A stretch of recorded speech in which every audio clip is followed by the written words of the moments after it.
Hello fellow songsters, when I first started playing the guitar, I wanted to sound like the greats, especially like Jimi Hendrix. When I learned the basics of how to solo on the electric guitar, it inspired me daily to play music, and I want to make music fun for you. The one thing that you need to know is this thing called the minor pentatonic scale. This is going to make playing music way more fun. First, I want you to find the 12th fret on the guitar. You can count it up, but usually most guitars signal the 12th fret with the 2 dots on the inlay of the fretboard. Now that we found the 12th fret, I want you to put your index finger over the whole fret and play the top string, and the next string, the next string, the next string, the next string, now the last one.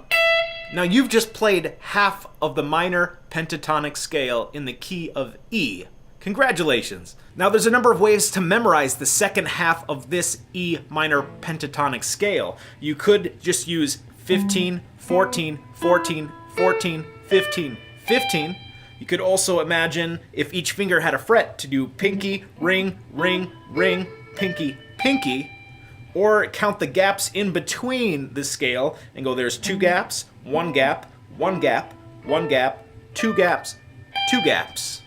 Whichever way is easier for you to memorize, remember this scale shape. If your pinky isn't quite strong enough to maybe like press down all the way, you can use your ring finger or even your middle finger if you want. The important thing to remember is that the scale shape is going to stay the same whichever finger you're going to use. In fact, like Django Reinhardt, he only used 2 fingers, and so he would have played this like...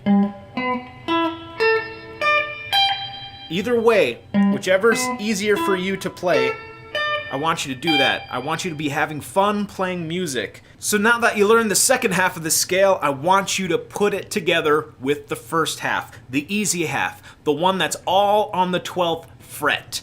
So if we played it all the way up, we would go 12, 15, 12, 14, 12, 14, 12, 14, 12, 15, 12, 15. Now, if you've never played this scale before, you really want to practice it up and down. You want to play it for maybe an hour until you're very good and that you can play each note very clearly and you almost don't even have to look at your fingers while you play it. Now, that's an advanced lesson there. That's what you want to sound like. Once you have a good feeling of how this scale should feel, play it all the way up. And then play it backwards. Play it all the way down. It's gonna take some practice, but your fingers will soon get a muscle memory for this sort of scale pattern. So now you know which notes to hit on the strings. Try going back and forth really fast on one string. That's pretty cool. Next string.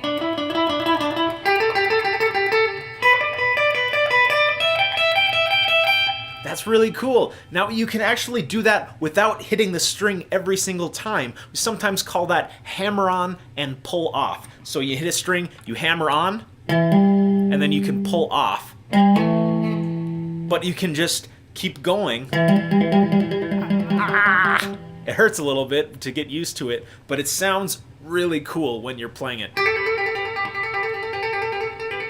And sometimes you can just kind of keep it going with the sound that your finger brings out. Another fun thing you can do is bend the string out of tune. Hendrix did this a lot. He was really good at bending strings. So play the note and then just push your finger, push the string upwards. Oh yeah, that's good. Do it for all the strings.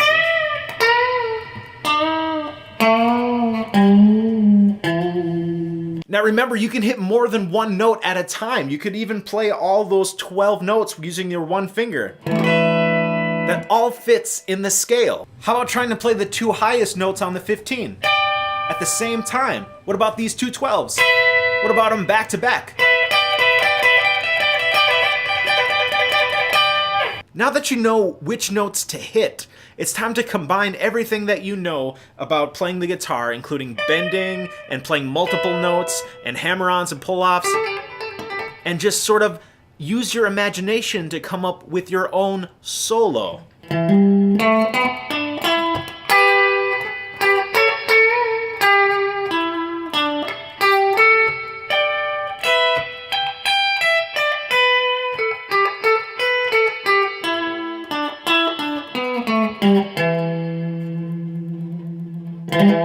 now I've taught you the absolute basics of how to solo like Jimi Hendrix. You're not gonna sound just like Jimi in one day. It takes a lot of practice to get the rhythm and all the techniques down and to learn, even more notes than just this. But this is a great place to start. I mean, now you can pick up the guitar and you can have some fun with it.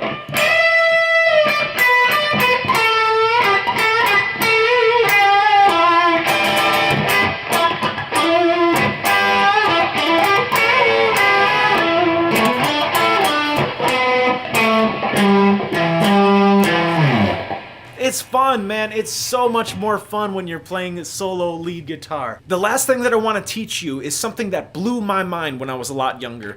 It's that Jimi Hendrix never played the same solo twice. And from a structured educational standpoint, that is super frustrating. But if you learn a Jimi Hendrix solo note for note as recorded, you can learn a lot of technique and apply that to your own solos. So it's a very good educational thing to learn a solo note for note. But you can break down the walls and just say, I'm gonna play this solo how I'm feeling. Now that is sort of a keen introduction to improvisation. A very sort of jazzy thing to do, is to take a solo and totally, basically wing it. But if you have a lot of knowledge and a lot of technique, you can do some amazing improvisational solos that really expand your musical knowledge.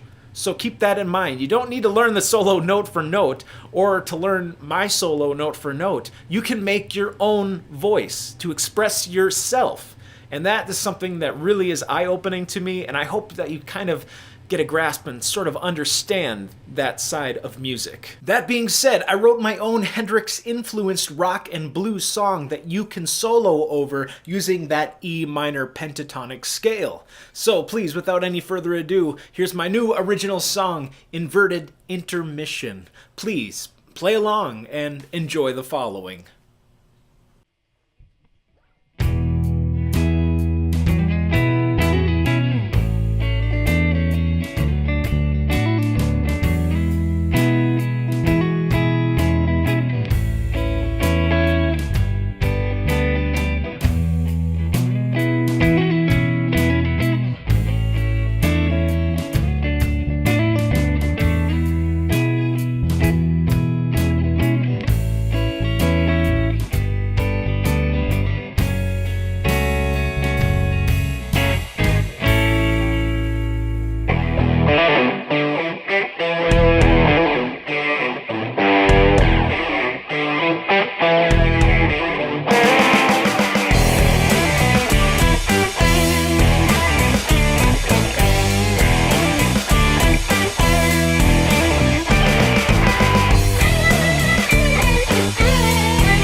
Thanks for listening and maybe playing along to my song. Inverted Intermission will be available on my upcoming album Spades to be released in just a few short weeks. Until then, you can download Clubs and Hearts at my website benaaronmusic.com. But before you head over there, make sure you leave a comment on this video, like these beautiful comments from last week's video.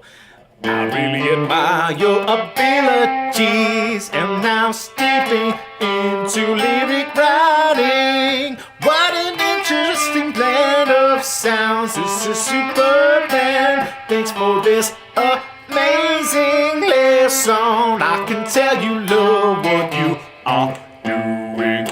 Bono is the greatest song. I could not write that with a straight face. I've got most of his albums. Wonderful deconstruction of man. I'm keeping up with your show, but no one sings like Van Morrison. Thanks for the comments and the love, you guys. Well, today we learned a little about how to solo like Jimi Hendrix and many other rock and blues musicians. And until next time, this is Ben Aaron telling you to keep on practicing and get out there and play. Oh.